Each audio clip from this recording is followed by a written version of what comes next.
Jadi yang kita lakukan ini adalah fokus pada korban sekali lagi, korban pelanggaran HAM berat masa lalu yang berdasar temuan Komnas HAM, tetapi pemerintah menyatakan mengakui bahwa peristiwa itu memang terjadi dan pemerintah menyesali keterjadinya peristiwa itu.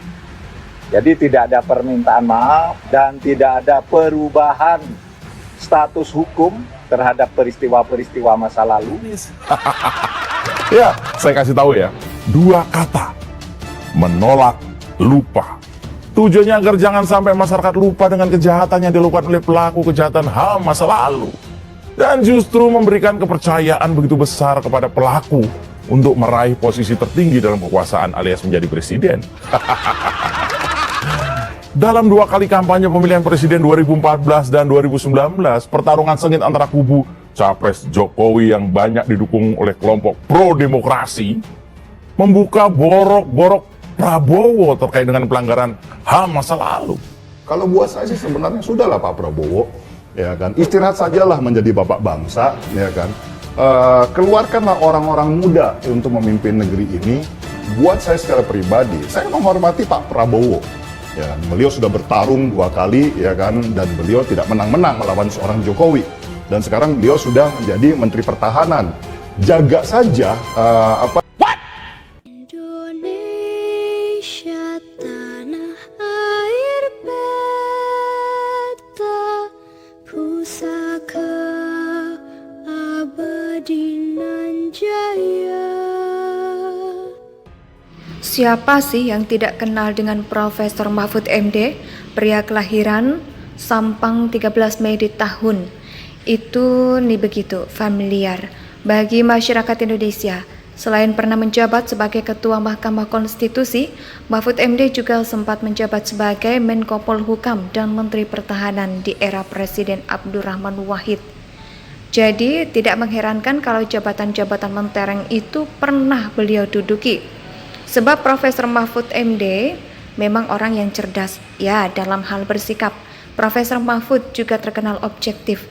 Terlebih ketika bicara soal hukum, beliau bicara secara profesional, berdasarkan etika akademik, jadi nggak peduli terkesan mendukung atau mengkritik pemerintah. Profesor Mahfud selalu katakan, jika memang hal tersebut seharusnya, makanya fans beliau ini berasal dari 2 alam, cebong dan gampet. Keduanya sama-sama menyukai sosok pria bernama lengkap Muhammad Mahfud ini. Tadi malam beliau menjadi bintang tamu talk show di sebuah stasiun televisi nasional. Jujur saya masih saja dibuat kagum oleh seorang Mahfud MD. Beliau ini masih konsisten dengan gayanya yang santai, humoris, tapi tetap tegas dalam menyampaikan sesuatu. Pembawa acara mengawali pembicaraan seputar drama penentuan cawapres Jokowi. Pada beberapa waktu yang lalu, saya yakin dengan menyinggung hal ini seperti mengajak sebagian pendukung Jokowi untuk kembali mengenang kekecewaan. Itu jujur, waktu itu saya juga sempat kecewa secara kultural ataupun struktural. Saya adalah orang NU, bukan berarti saya langsung srek begitu saja. Ketika seorang mengejutkan koalisi part mendukung Jokowi bermanuver memilih Kiai Ma'ruf Amin sebagai cawapresnya. Namun saya sadar betul ini bukan sekedar persoalan Mahfud atau Ma'ruf Amin. Ada hal yang lebih penting, yakni Indonesia dilihat dari sisi manapun. Ya ngeri, ini masih sangat-sangat memerlukan Presiden Jokowi. Ya untuk memimpin kembali rasanya memang terlalu konyol sih. Kalau karena sebuah rasa kecewa, lantas kita menggagalkan dukungan kepada Presiden terbaik sepanjang sejarah ini. Toh terpilihnya Kiai Ma'ruf Amin adalah mutlak atas kehendaknya. Saya yakin siapapun orangnya asal dia punya iman, ya pasti sepakat dengan poin terakhir ini. Oke, kita kembali ke pokok bahasan. Nah, pancingan pembawa acara tak berhasil menjebak Profesor Mahfud. Beliau masih konsisten dengan yang beliau sampaikan waktu dulu, bahwa beliau kecewa. Memang iya, tapi hanya sebentar, tak lebih dari 5 menit. Setelah itu beliau kembali kepada realita dan inilah politik Profesor Mahfud memberikan gambaran bagaimana perjuangan Mahabharat Presiden Soekarno bagi bangsa Indonesia. Jadi apa yang dialami seorang Mahfud MD tidak ada apa-apanya, kecil kata beliau.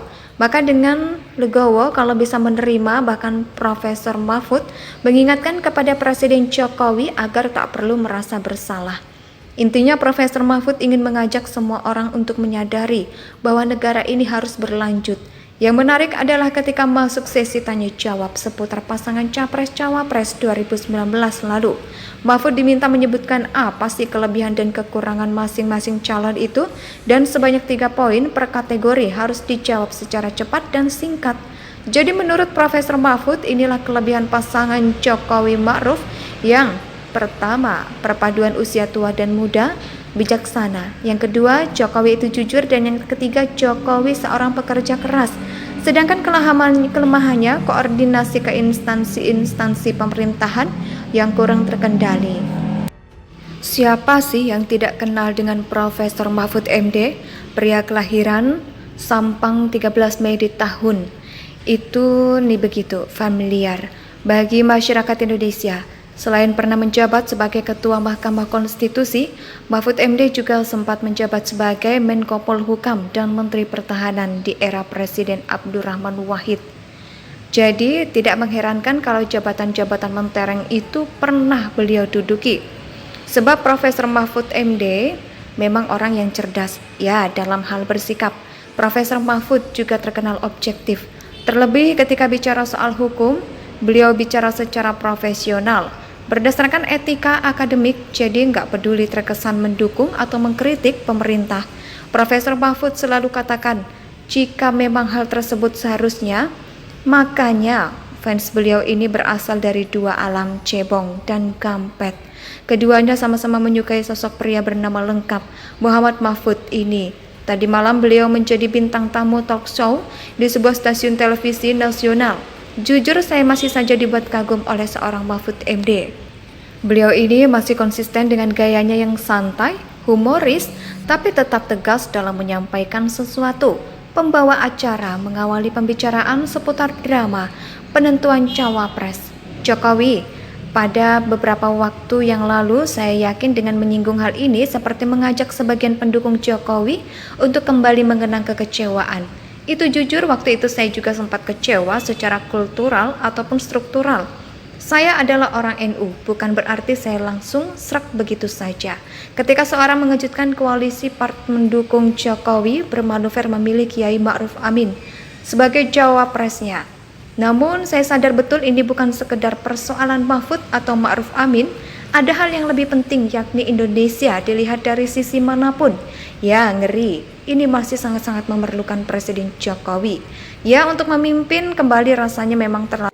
Indonesia sejak dulu kala tetap dipuja-puja bangsa.